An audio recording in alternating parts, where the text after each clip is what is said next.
Two guys in a mic with our producer. Step into the spotlight, survivalist troopers. Come and take a seat with the combo we provide every Tuesday. It's the Blerd Survival Guide.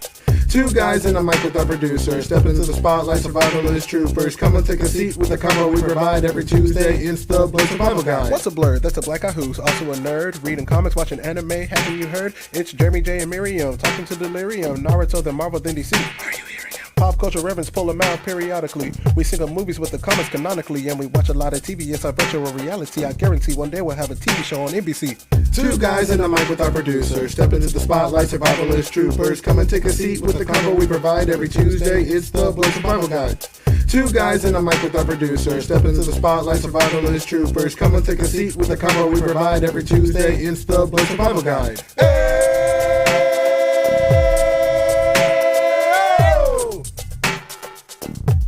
It's the Blerd Survival Guide.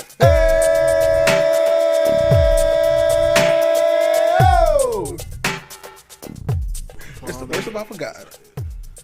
Yeah, that's basically how it went, man. I mean, she gotta grow up, and we gotta see her grow up, and now we get to see her grow up. so I'm down, but yeah, I am down for iCarly Shippuden, just like I'm down for the reboot of the Rugrats, because that shit is fucking funny too. Hilarious. Like Miriam and I got a chance to watch it this weekend, and we really both approve. It's like, it makes sense. It's funny. It's clever. It's witty. I don't know. It's a proper reboot. This is great. Yeah. Have you seen the balloon episode? No. No. It's not even a spoiler, but like Susie was talking to Chucky, and it was just like, I know where all the other balloons are, and Chucky was like, where are they? And Susie went outside and pointed up to the sky. There's like nothing in the sky, it's just clear blue sky. And Chucky looked up, and he was like, he literally went, Susie, it's been a long day. I don't have any more time for disappointment. Oh my God. Welcome back, everybody. Welcome back to another episode of Blerd Survival Guide. I'm your co-host, Jeremy. I'm your co-host, Jay. And we are back today. Today's Sunday for us. We are recording Sunday, which is... Happy Father's Day. Happy Father's Day. Happy Daddy's Day to all the daddies and fathers and papas and... The grandfathers and the uncles who act as fathers, and the fatherly role models, all those people who help rear, and all those men who help rear and develop the children of the future. Indeed. Jay, how are you doing today? Man, I feel, I'm happy to be here as always. Woo!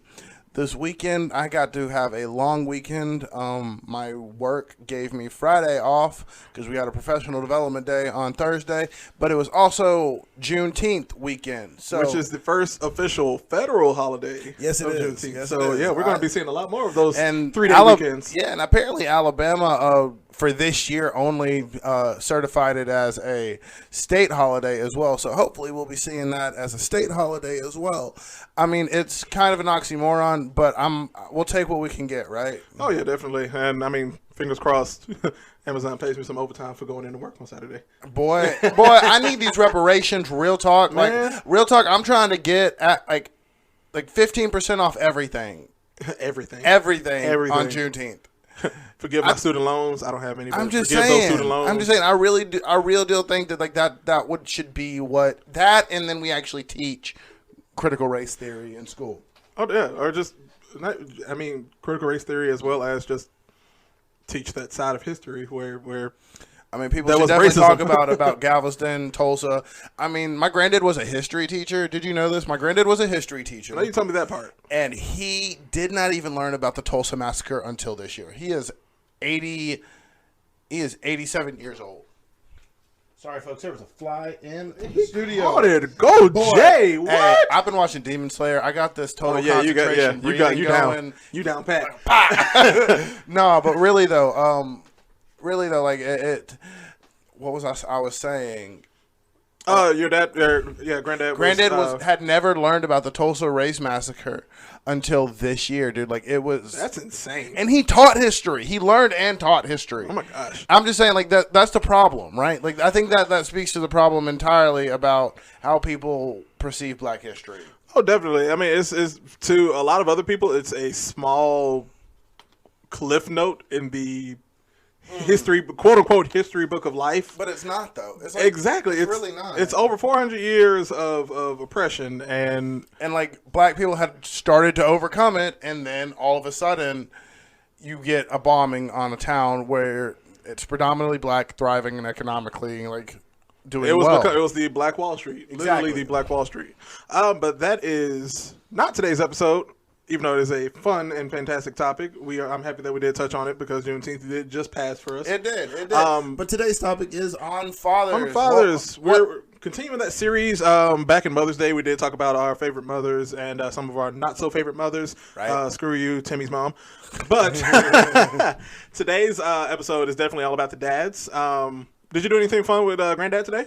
I cooked him dinner. Nice. And we relaxed while he watched Westerns all day, which he enjoys doing. Like the old school, like 1950s. Like, oh, yeah, Gunsmoke, all of those. What's his name? The Hi There Partner. Oh, yeah, John Wayne. We love John Wayne. That's some of his favorite television. It reminds him of when he was a kid again. I'd asked him like if he I one time asked him if when he watches Westerns, does he pick up on themes that he did not necessarily pick up on when he was younger watching them? Right. And he says yes.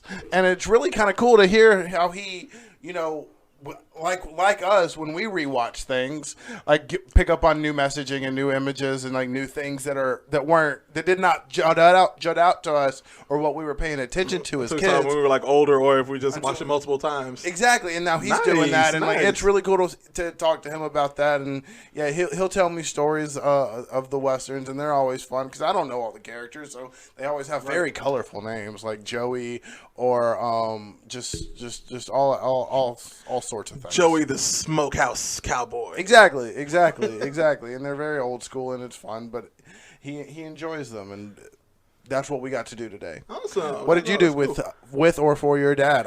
I'm excited to hear tell the people about this. As you know, Jay, and a lot of you do know because we did talk about it on an earlier podcast, my dad lives in Austin, Texas, so I didn't get to see him in person, but I did FaceTime him. And what I actually did as a gift for him was I recorded a song for him over a track that he laid down. He did a cover of Earth, Wind, and Fire's "In the Stone." It was just an instrumental. Yeah, it's like if you hear it, it's that essential football song. Yeah, like that old school like NFL like da da da da. Yeah, that one. It's they played it at the beginning of the Drumline, not movie of when it's the BET Classic. Right. It's the intro to the BET Classic in the movie Drumline. I remember that. And so he did a drum cover of that, and what I did was I rapped over it whole bunch of stuff about missing him and being able to just let him know that I love him and he's my dad. And it's on Facebook. Awesome. If you're friends with Jeremy on Facebook, you should check it out. It's also on YouTube, right? It's on YouTube. I will share the link with you guys on Instagram. But definitely, yeah, it was fun to do, fun to make, and he really loved it. If he didn't love it, he'd be wrong. But I knew he'd love it. Would love it as soon as you made it. It was awesome. It was. You shared it with me on Friday evening, and I was like, "This is a bop, and this is an instant show of love and smile on his face." I knew it. I knew it. Yeah. But yeah, Granddad loved his meal, and we enjoyed the day, and yeah. But today, I kind of wanted to ask you. Lay it on me, bro. A couple questions. Lay it on me, bro. Who are your favorite, maybe your top 3 or so TV not dads? TV not dads. But are dads. So they're dads in their respective TV shows, or like, do they have to necessarily be dads? They do not have to be a father, but they are a father figure in the TV show. Okay, we got to think about this one. That is a thing, because I mean, there's a bunch, and I mean, there's a lot. There's a lot. I'm kind of asking you off the top here. Yeah, and it's off the top. It's definitely coming off the dome. But I would have to, and these are all probably going to be fathers because I really can't think of like not fathers until I'll probably start talking about it. Right. But the first one that comes to hand, and this is me going back to my Steven Universe fanboy, Boy, I knew you were going to say Steven Universe. But it's not one of the gems. It's Greg Universe. It's Steven's dad. Fantastic. He is a fantastic I've father. heard great things about. So I'm not as privy to this as show, well but- versed as me. Yeah, Exactly. but Greg Universe, he is very supportive of his son Steven. These alien beings that came down to Earth, he had no not recollection, but he had no idea who these beings were, Right. why they were here. Until he met like Rose Quartz, who is Steven's mom, and fell in love with her. Okay. And I mean, he didn't like he loves for love. He doesn't. And he love was just for a human, love. right? Yeah, he was just a human. And she's she's a a rock. alien, I guess. To She's him. a rock that is able that her physical form is basically light. Wow. So yeah, so they basically Made Steven. quote unquote fused together to make Steven, and yeah, so that's how Steven is a half gem, half human hybrid. Okay. I don't think I even knew Steven's origin story. Yeah, but but definitely Greg as a dad is very supportive of Steven, very supportive of the gyms. He's down for his kids, his kid and this new family. The family. Yeah, this new family that he's had to go through. Another dad that I can just think of. Let me pause you. Go ahead. Let me pause you so I can Thank you, give so I can think. so I can give you some thinking power. Thank you, sir. I think we should go one for one. All right, yeah, I think that would be that'll better. help. That would help you out, help me out, because I did have a little bit of time to think about it. Very beneficial. My number one. I'm gonna go with my number one. What's your number one? Uncle Phil. Ooh, Uncle Phil. Ooh. From Fresh Prince. I mean, come on, like if you want a top tier dad, man. I mean, Oh my R.I.P. God. R.I.P. James Avery. James is the Avery. I mean, GOAT. iconic person, man, figure, as well as dad Amazing to- Uncle Phil. to To Will Will, to America. Carlton, to America, to my the future. Honestly, Yeah, because you're gonna watch it on HBO Max if at any given time. It's always a wonderful rewatch. Always. It doesn't matter. Always. It doesn't matter. I think I don't have to say very much about it, but like Uncle Phil, who raised Will after his mother sent him to Bel Air from Yeah. Philadelphia. I mean, the episode where Uncle Phil's there for his for Will When Will's dad leaves? when Will's dad leaves him. I mean, like I bawl every time I see that episode. everyone does. I mean, if you you don't don't, cry, you might not have a heart. You might not have a soul, a heart. I'm sorry, you're cold. You really are. You're 'cause cold, bro. If you don't, I mean, I just need you to have a little bit of empathy for this situation. I don't even care. No, as like I need you to do more than just shed a tear. I need you to I need you to have feelings. You need to cry when you see that, because like I'm gonna cry thinking about it. Let's not talk about it too long, please. exactly, because we're gonna be both crying. I can't go through this episode, I'm not man. trying to do it. I'm not trying to do it. No, but like I think this is number one off the top is Uncle Phil, because it's the father of tomorrow. It's the father of yesterday. But without being, the blood father, the biological father. Oh yeah, definitely. Of the Fresh Prince. Definitely. So that's my number one. What Nice. I saw you have I had a light bulb. You saw that light bulb moment. My number two, and it is a not father. Yondu from Guardians of the Galaxy. Oh wow. Yeah, because I wow. just looked up. I have a picture of one of the aliens from man, Yondu's ship, and I was like, I love oh, that. I yeah. love that. Yondu is, for those who aren't well versed in Marvel as we are, Yondu is the blue Ravager leader from Guardians of the Galaxy, basically space pirate, and he takes in Star-Lord, Peter Quill at a young age, which we learned from Guardians of the Galaxy Volume 2 was supposed to be taken to Eagle. But yeah, it's to save but he was just him. like, yeah, I'm not going to give this little boy, and To this dude, this what is he again? Ego, the living planet. Ego, he's like, what was he's an immortal, right? He's an immortal. No, he's a celestial. Celestial. Yeah, he was a celestial. He's God, little G, as he quoted in the movies. Literally, one of my favorite quotes from Guardians of the Galaxy Volume 2 is when he's talking to Star-Lord, and they're like, spoiler alerts for anybody who hadn't seen Volume 2, when Yondu's about to die in space, and like he gives Peter Quill the little spacesuit thing, and he was just like, he may have been your father, but he wasn't your daddy. I was like, oh. We all felt that. That's real, bro. That's my number two. That's number two, man. Thinking about those lists, like I had to get real, think about it. Like there's a lot of father figures in TV and movies that are honestly just top tier. Right. My number two, and it was a hard choice, Alfred.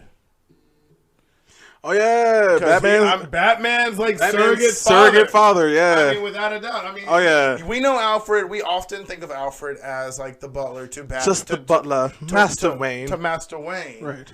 But in reality, this is a man who chose from his employment, mind you, his damn employment chose to raise and rear a child for over 18 from years. the age of 18 to present day. Before he was 18. I'm not 18, from the age of 8. From the age of 8. From the age Exactly. Of 8, cause exactly. that's when mommy and daddy got shut up. Granted, yeah, that's some guaranteed employment for one of the richest families in the world for like 10 plus years, right? Yeah. But also, come on, man. Like, I mean, you don't have to take on that burden. And he did. And he grew Batman. Basically. Basically. I mean, for 8 years, Bruce Wayne got to be a regular child, right? Give or take. Yeah. Give or take. I mean, like, I think it was around the age of like 16 when he started traveling the world, and I think that's when he found like Ra's al Ghul and started training himself to do it. The League of Shadows and all that. Finally started avenging his parents' death. So I'm just saying, man. I think that like if we're gonna give some people some credit, we got to give Alfred some credit for Alfred, my main man, and one of the #1 superheroes of all time. Oh yeah, definitely.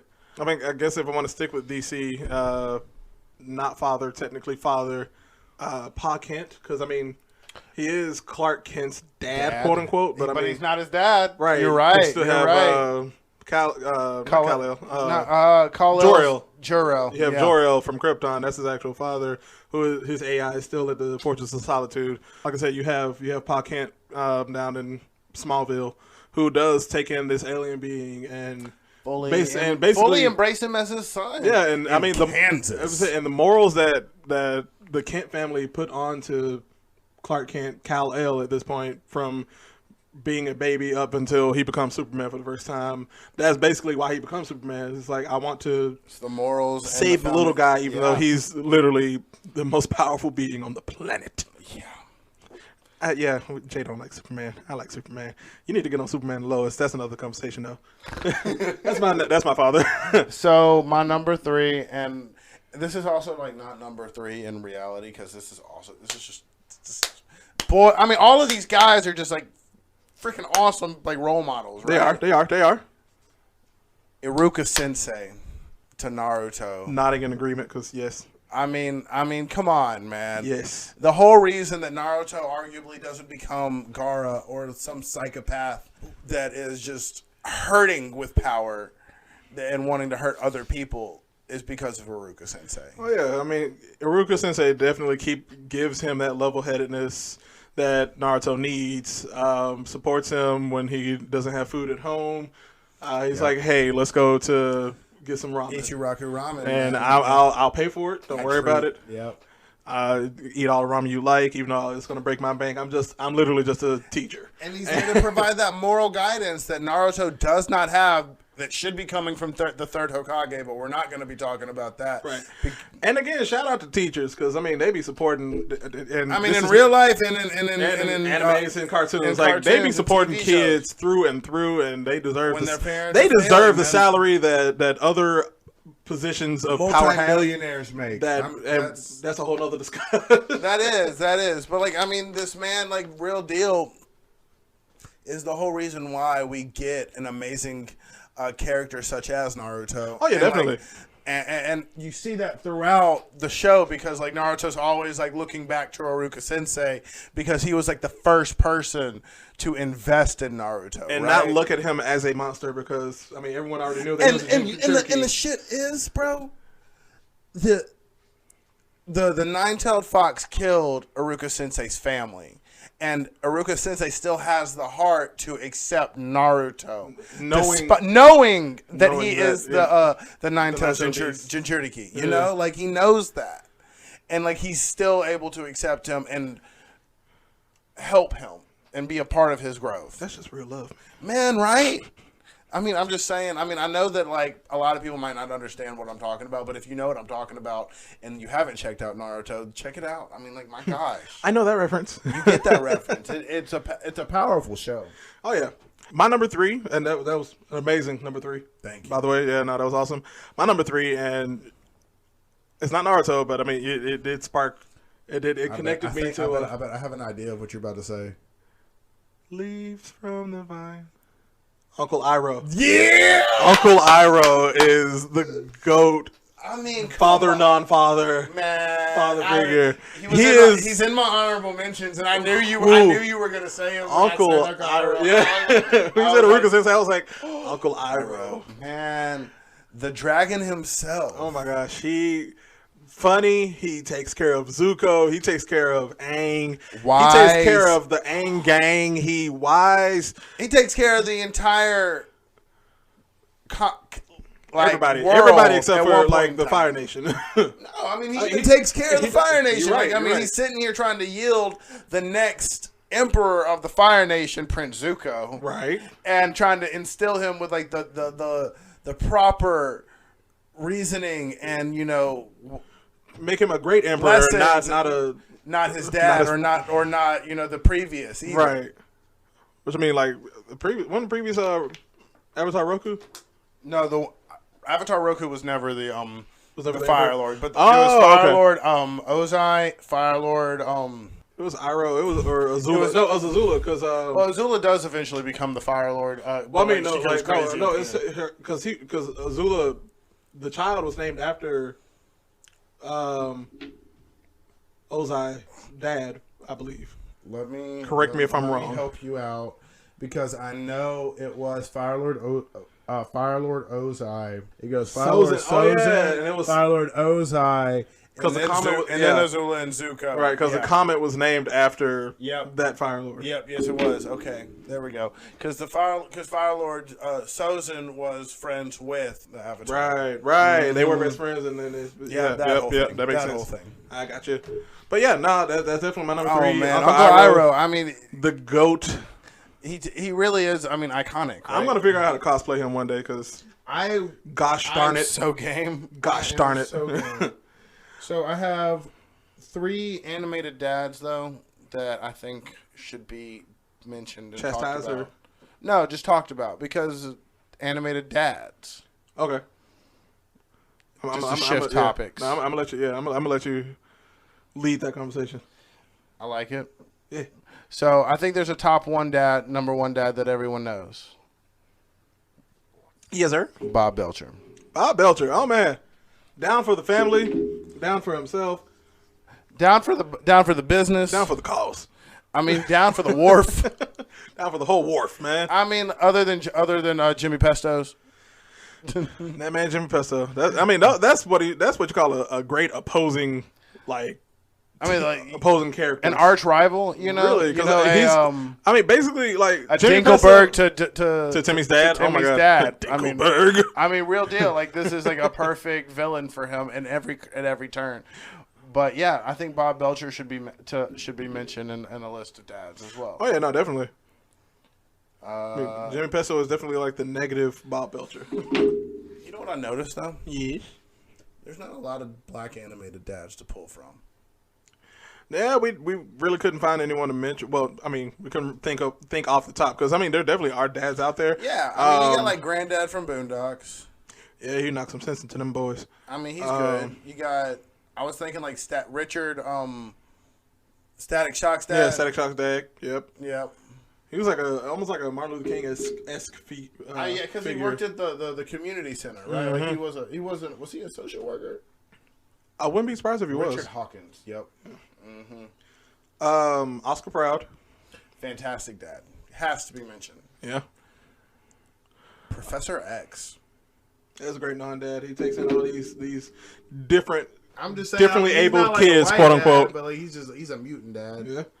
I mean, that's not white. Right. I guess. I don't know. He's from New York. That's one thing that I do, and going kind of off topic here, but that's the one thing I do want to see if they do when they do bring X-Men over to Marvel. I want to see an actual New York. Wait, he's not British? No, he's not British. He's from New York. You're kidding me. He is a New York boy. They have been lying to us for years. I mean, years. No one else is Professor X in my head. Exactly. Who could be Professor X? We'll figure that out. But also, I mean, one prevalent dad, that we've spoken on about, or at least the mom and the family, Dr. Carmichael, Susie's dad from Rugrats. Yes. I mean, Iconic that whole family, that whole family is exuding black excellence, right? Yup. I mean, we can't not mention him. I mean, it's too many dads to mention father figure wise. At the end of the day, yes. But also, I just wanted to mention them because we have to talk. They have to be mentioned because they are they're honorific. Oh yeah, definitely, man. We can go on and on. As always. Yeah, but what we're gonna do now is we're gonna take a break, and you're gonna hear a word from our sponsor, Anchor, and we will be right back with the weekly blurb, guys. See you in a few seconds.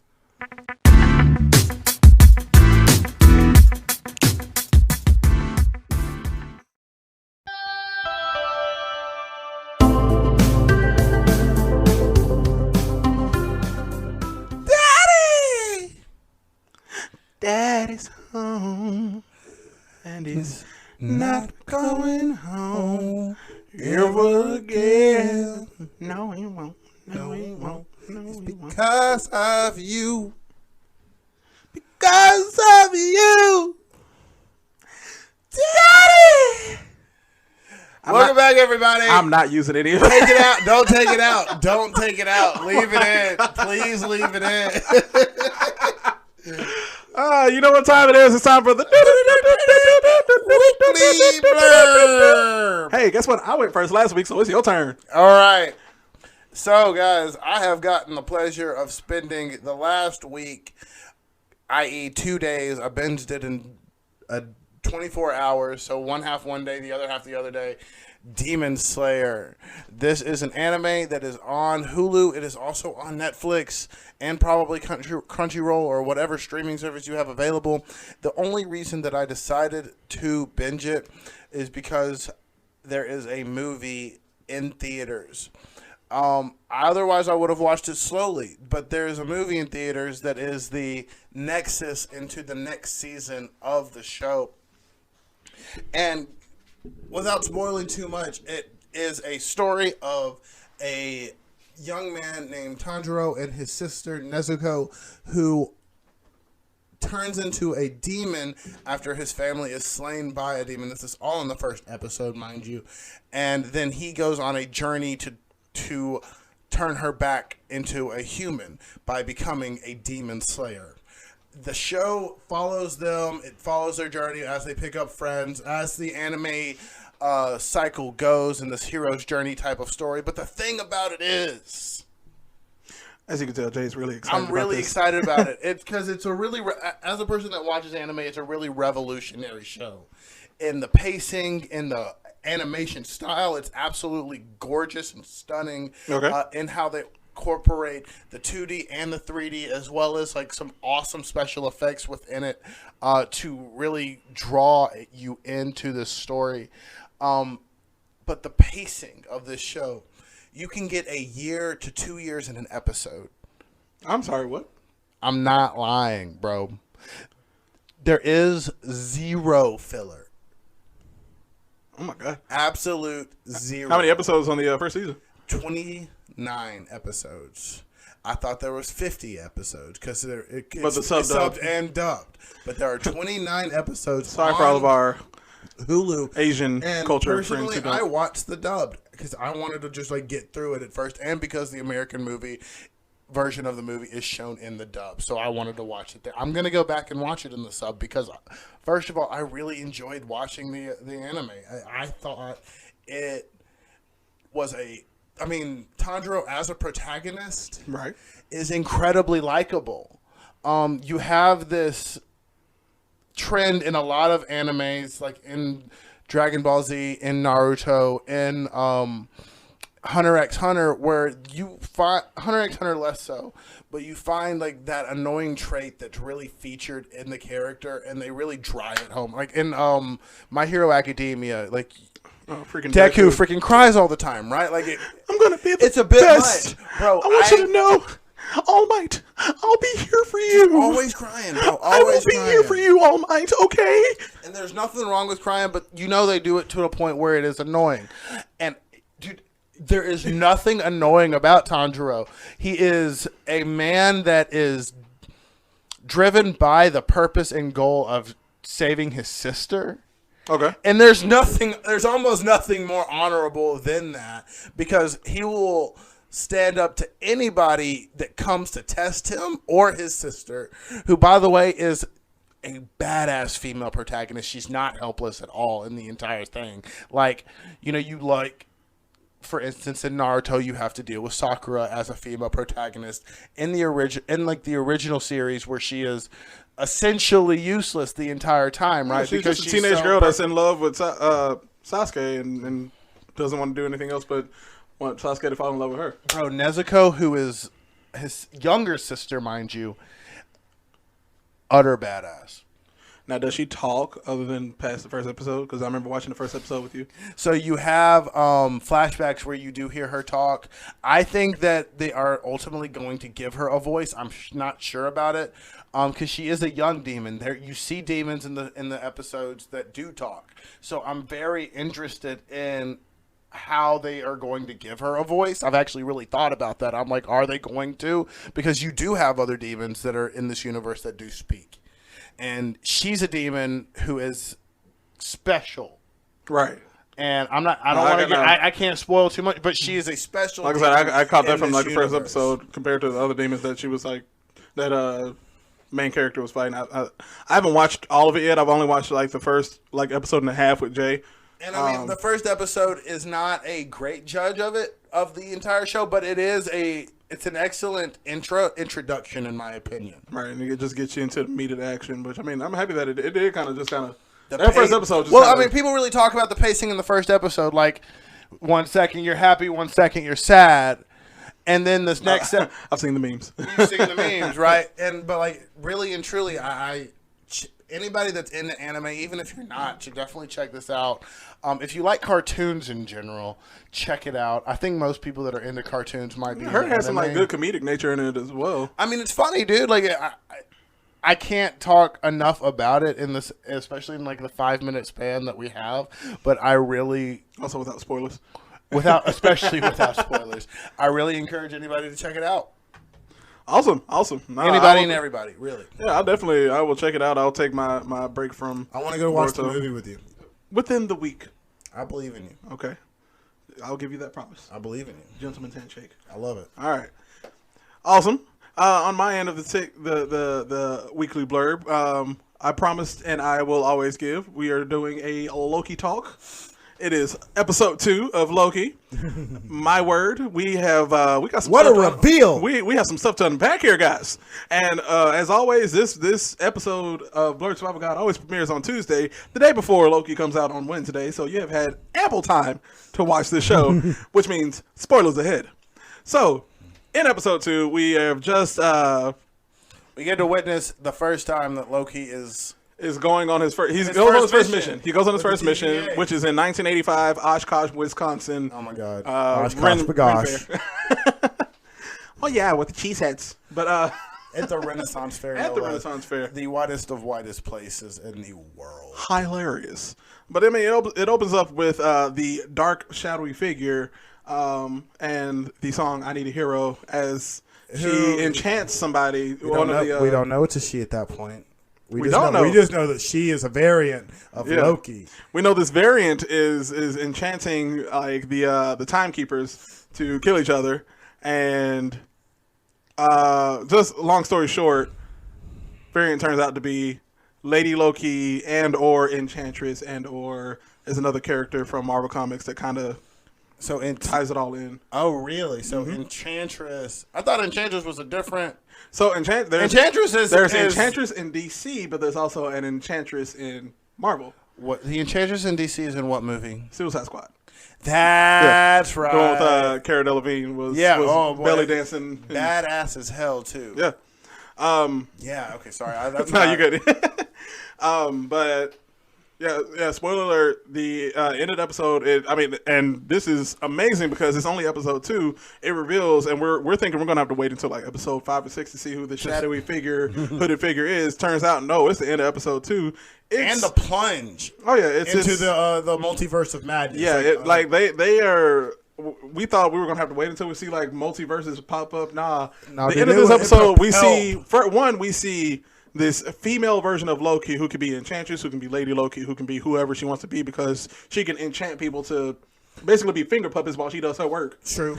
But also, she released, and if you saw the first episode and the second episode, she's been stealing these the time reset grenades. So she's been stealing a bunch of those, and whatever she did, she basically threw them into different time periods in different areas of all facets of the universe. Because I saw some of the universes where like Ego, the living planet, but like back in like 1099 AD. What? There's Vormir, where the Soul Stone was. Yeah. Oh my god. There were like literally places that we've seen in Marvel up and coming up until now. Oh my god. And so the thing is, you had all these branches of time go toward the red line moment. Yeah, but they're all branching off to the Nexus point. You only have so many timekeepers, so that means we're about to get a bunch of Nexus points, which also means we're about to get a bunch of solidified timelines. Which means also that are we gonna get more timekeepers, or are they? What are they? No, I don't think we're gonna get more timekeepers. I think we're gonna have these specific timekeepers. I think we're going to start seeing like the more adventurous side of this Loki TV show, where like you get to see our Loki time variant from 2012. Like we're probably finally going to see him meet like President Loki, probably that Lance Armstrong Loki that we saw on the holograph, and those different other variations of Loki that we saw. Interesting. So I think we're going to probably see those, and hopefully we'll delete those variants before it hits the Nexus point. But I don't think it's going to be enough for Loki to actually close all the multiverses. I mean, it's going to have to. Obviously, it's going to have to go into the movie, right? Of course, no. Like I said, and like you said last week, and also like what Kevin Feige said when they were discussing Loki, Loki is the show that's going to put us into Doctor Strange, Multiverse of Madness. And I mean, all of our theories are kind of sticking true right now. This show is wild. I honestly, I was upset that he jumped through. I hate that. Yeah, but you know he felt that compulsion. You know he felt like that like they honestly think I'm running away. They already think I'm running away. If they didn't, or they thought he was running away, right? And he's like, all right, screw it. If you think that, I'm gonna go jump through this hole anyway. He's that kid that's like, hey, I'm trying to be my best. I'm trying to be my best self, but if you're going to see me in this light, I'm going to show you that I'm going to be in that light. Exactly. And he's the neglected child that wants the attention. And always, you can see always. There was one prevalent moment in that episode when he was and I saw this in a meme on Facebook. Well, not a meme, but more of a little factoid picture. Yeah. It was essentially saying that like Loki was, like I said, that neglected child, and he just needed approval. And you can see like the happiness and the acceptance on his face when he was finally able to describe how the other time variant Loki was able to hide in these apocalypses, and he was able to be right. And you see he did say he loves to be right, and like, but you saw the happiness on his face because they accepted he was right, and they were like, oh my gosh, you actually, yeah, great. Like it was almost like a good job, Loki, and like Loki was like, yay, like he felt validated. Yeah, he does, and he needs that feeling to feel validated because he always had Thor as his older brother. He always had he was the adopted younger brother. I mean, he's technically not a god; he's a frost giant. But I mean, but you know, he's the god of mischief. Exactly. What are you gonna do? I mean, like you're right, and this episode is so pivotal. It really is. I'm really excited to see what's going to happen on Wednesday because honestly, it can be anything. So many things. Point. It can be anything in this. So many. But yeah, that kind of ties us in. Let us know in the comments what you thought about episode 2. Great episode today. Talked about some dads. Talked about. Let us know who your favorite cartoon dads are. Your favorite TV dads are. Who your favorite not dads are. I want to hear from everybody.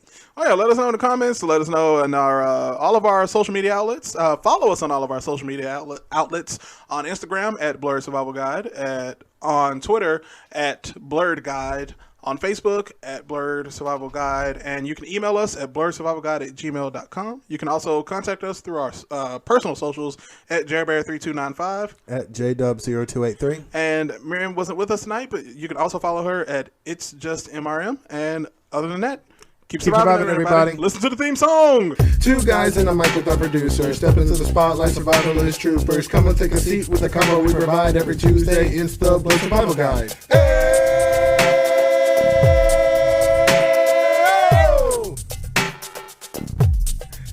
Survival Guide.